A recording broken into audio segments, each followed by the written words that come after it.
आइए आज आप सब जानेंगे वर्ष 2024 कार्तिक मास कृष्ण पक्ष में एकादशी का व्रत कब धारण किया जा रहा है। तो जानेंगे व्रत के शुभ मुहूर्त के बारे में, पारण समय के बारे में, व्रत का पारण कब और किस चीज से किया जाएगा। तो आइए जानते हैं इन सबों के बारे में।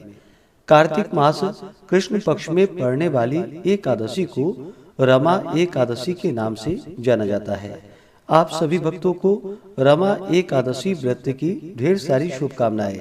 आप सभी के जीवन में लक्ष्मी नारायण की कृपा से आप सभी को सभी प्रकार के सुख और समृद्धि की प्राप्ति हो।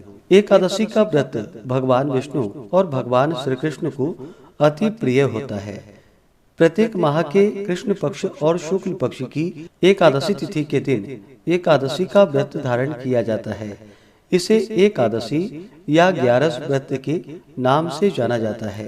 जो भी भक्त सच्ची श्रद्धा के साथ, नियम और निष्ठा के साथ कार्तिक मास कृष्ण पक्ष की रमा एकादशी का व्रत धारण करते हैं, तो इस व्रत के प्रभाव से ब्रह्म हत्या, गौ हत्या आदि के पाप नष्ट हो जाते हैं तथा यह कामधेनु और चिंतामणि के समान पुण्य फलों को प्रदान करने वाली है। इस दिन भगवान विष्णु, माता लक्ष्मी और भगवान श्री कृष्ण का पूजन करना जो कि बड़ा ही पुण्य फलदायी माना गया है।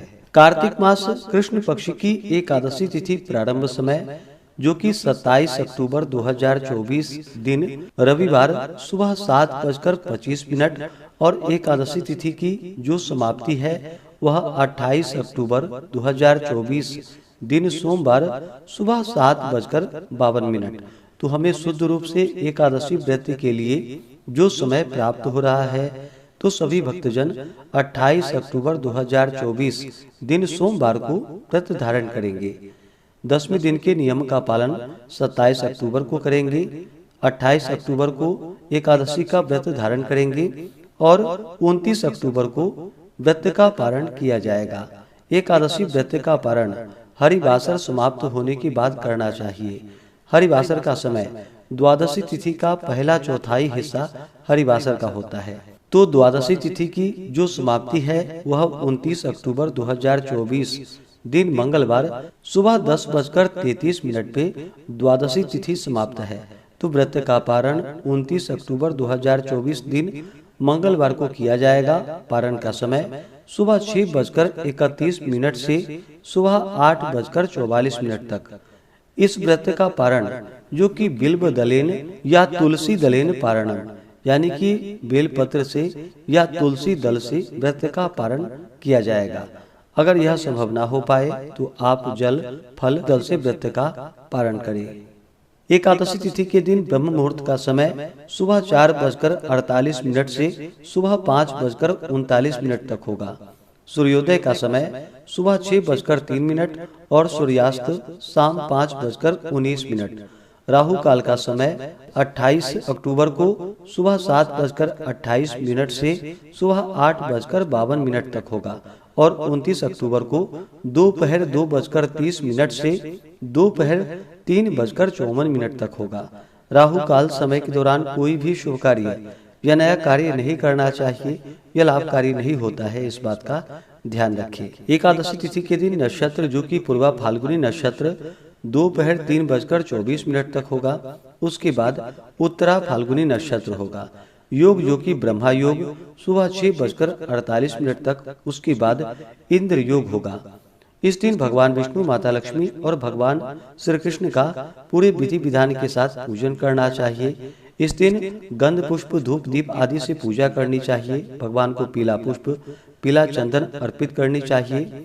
तुलसी दल भगवान को अति प्रिय होता है, तो उन्हें तुलसी दल अर्पित करनी चाहिए। जब भी आप भोग भी भगवान को लगाते हैं तो उस समय तुलसी डाल करके भगवान को भोग लगानी चाहिए। इस एकादशी के व्रत में जो कि अन्नदान, वस्त्रदान, गौदान, स्वर्णदान, छत्रदान, उपाहन दान, कंबल दान आदि का विशेष महत्व माना गया है। जो भी व्रती हैं उन्हें व्रत के दौरान शुद्ध और सात्विकता का पालन करना चाहिए। ब्रह्मचर्य का पालन करना चाहिए। व्रत के दौरान किसी के ऊपर क्रोध नहीं करनी चाहिए। अपने मन में किसी के प्रति ईर्षा या द्वेष का भाव नहीं लाना चाहिए। एकादशी व्रत रखने वाले को दशमी तिथि के दिन सूर्यास्त होने से पहले ही भोजन ग्रहण कर लेनी चाहिए। इस दिन शुद्ध और सात्विक आहार भोजन ग्रहण करनी चाहिए।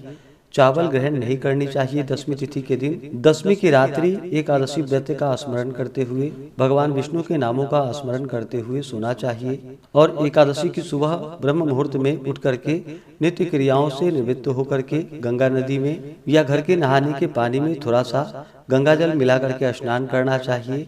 वैसे कार्तिक के महीने में गंगा स्नान का बड़ा ही विशेष महत्व माना गया है, तो जहाँ तक हो सके गंगा स्नान करें। गंगा स्नान नहीं कर पाए तो घर के नहाने के पानी में ही थोड़ा सा गंगा जल मिला करके स्नान करें। माता गंगा का स्मरण करते हुए शुद्ध वस्त्र धारण करके व्रती को व्रत का संकल्प लेना चाहिए। भगवान सूर्य देव को अर्घ्य प्रदान करनी चाहिए। इस दिन भगवान का दिन रात्रि उपवास रहते हुए सुबह और शाम के वक्त पूरे विधि विधान के साथ पूजन करना चाहिए। जो उपवास नहीं रह पाते हैं, जिनका स्वास्थ्य सही ना हो, तो आप एक समय फलाहार ग्रहण करके व्रत को धारण करें। इस दिन भगवान का सुबह और शाम के वक्त पूरे विधि विधान के साथ पूजन करें, कथा श्रवण करें। इस दौरान विष्णु सहस्त्र नाम, पुरुष सूक्त आदि का पाठ या श्रवण करना चाहिए। कथा आदि श्रवण करते हुए समय को व्यतीत करना चाहिए। इस दिन ओम नमो भगवते वासुदेवाय या श्री कृष्ण गोविंद हरे मुरारी आदि जप करते रहना चाहिए। इस प्रकार इस दिन भगवान का पूजन करके एकादशी की रात्रि जहाँ तक हो सके जागरण करते हुए समय को व्यतीत करनी चाहिए और द्वादशी तिथि की सुबह उठ करके स्नान करके शुद्ध वस्त्र धारण करके भगवान का पूजन कर ले, भगवान की आरती करे। इसके बाद ब्राह्मणों को भोजन करवाए, ब्राह्मणों को दान और दक्षिणा दे और फिर समय के अनुसार व्रत का पारण करना चाहिए। इस प्रकार व्रत को धारण करने से व्यक्ति के सभी प्रकार के पाप और ताप नष्ट होते हैं। यह व्रत जो कि कामधेनु और चिंतामणि के समान पुण्य फलों को प्रदान करने वाली है। तो इस दिन भगवान का पूरे विधि विधान के साथ पूजन करें, कथा श्रवण करें, नाम कीर्तन करें, तो यह बड़ा ही पुण्य फलदायी होता है। ऐसे ही ज्ञानवर्धक जानकारियाँ प्राप्त करते रहने के लिए, व्रत पूजा के बारे में जानने के लिए, कथा को सुनने के लिए चैनल पे अगर आप पहली बार आए हैं तो चैनल को लाल बटन दबा करके सब्सक्राइब करें, साथ में बेल आइकन घंटी को दबाएं ताकि आने वाली वीडियो का नोटिफिकेशन आपको समय से मिलता रहे।